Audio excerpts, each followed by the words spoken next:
Hello, Ronnie Cowan here, Blount County Extension for University of Tennessee. I have the fisheries agent Manny Bedwell out here. We're at a county farm pond here in Blount County, Tennessee, renovating a pond. And this is a service that we do for landowners about pond management. We have an electro-fishing boat that's available to this region.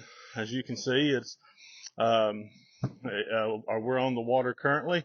It uses electricity created by these generators here, runs to a brain that converts it and runs it out these rat tails here, and it puts electricity in the water, puts a field.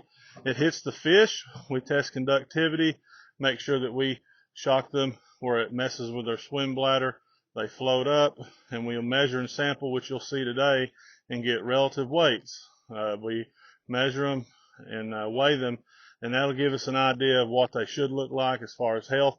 And we do this to inventory pond balance. We don't necessarily have to do this to inventory pond balance, but it's one tool that we use along with seining, fishing. But this is something that we do when it warrants the need. The pond owner is wanting to renovate the pond, check on pond balance. As you can see, he's done a lot of work on the pond.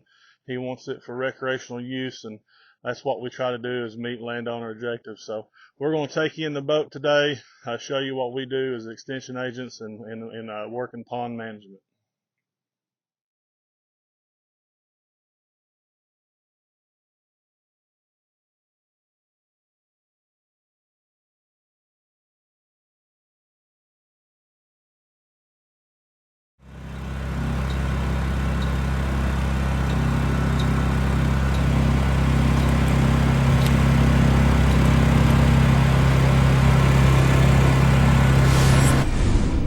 All right, we got our first transect completed with electro-fishing. We caught several different species.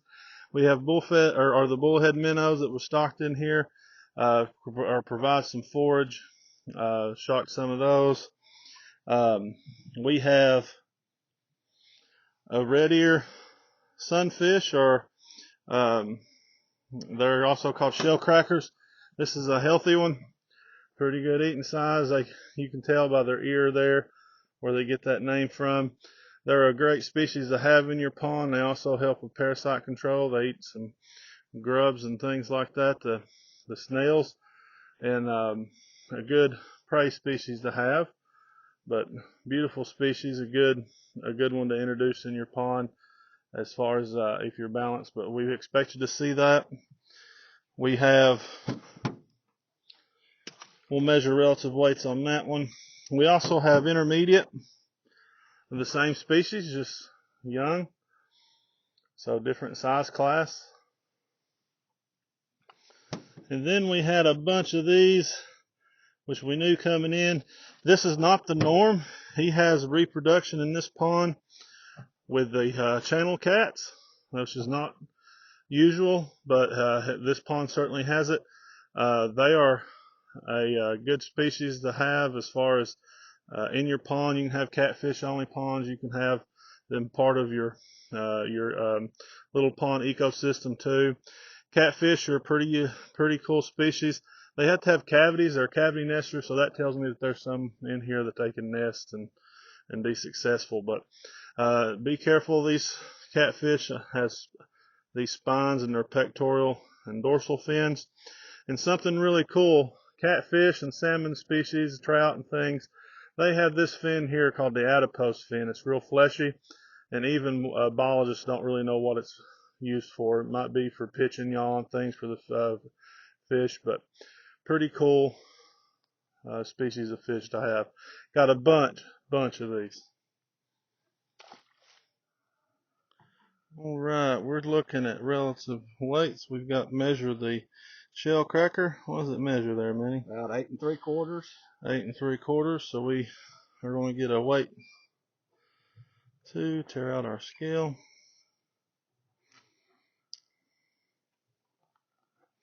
0.49. Let's see what it's supposed to here. And what was it? 8 point something?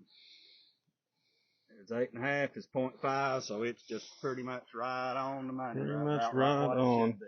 So that's just one example. We'll have to get many more to really determine relative weights, and we shouldn't have a problem getting shellcracker.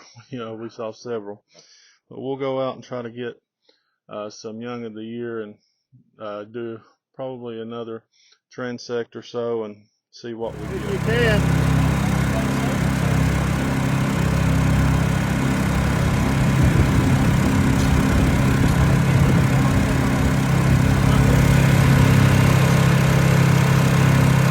I hope they do the same thing the other guy did.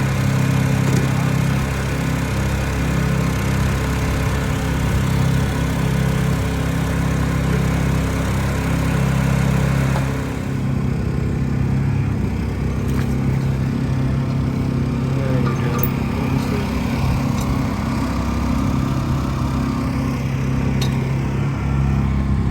There's a big cat up there. We got a little bit bigger call in this time. We caught grass carp. These are the triploid. They're sterile. They don't reproduce. They're good to put in a pond if you provide some kind of aquatic weed control when they're younger. You can stock them at a much smaller rate. You got to be careful though, because they are expensive, and if you have bass already in your pond, you just fed your bass a pretty good expensive snack. They can get pretty big, but the thing we see is they start getting this size, they don't really provide a whole lot of algae or weed control in the pond. They take up space, and they're a good tool to use eventually, but when they get this size, you need to take them out. All right, we've gotten pulled out of the pond. We've done 2.5 really transects in a pond this size. We collected relative measures on some of the prey fish that we had, so that looked pretty healthy. They had a good size class. This pond wasn't the norm. We didn't find any bass. This is not a typical situation that we usually get called to, if there is such a thing.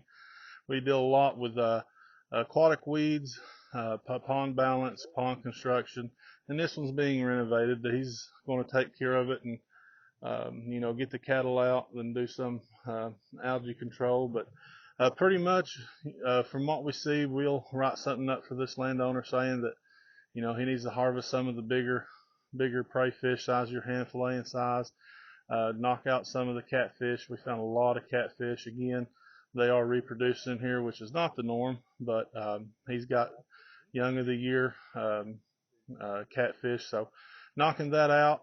Probably doesn't need to stock any prey fish. He's got, good year class, too many really. And then he's got, fathead minnows. So he'll probably come in the spring and stock some bass, predatory fish. So he's up ahead of the game. He don't have to worry about the bass slamming his fingerlings when he puts them in here. So we'll follow back up and try to get his pond in balance while he clears some of this out and gets it up to shape. But overall, not a bad pond visit. We found out, a lot about balance and how he can do to adjust that. So if you have pond management questions, fishery, or natural resource questions, contact your local county extension office. These ponds are hard to get in and out of, so make sure your county extension agent comes visits the pond, and also be thinking of ways to help us get us out.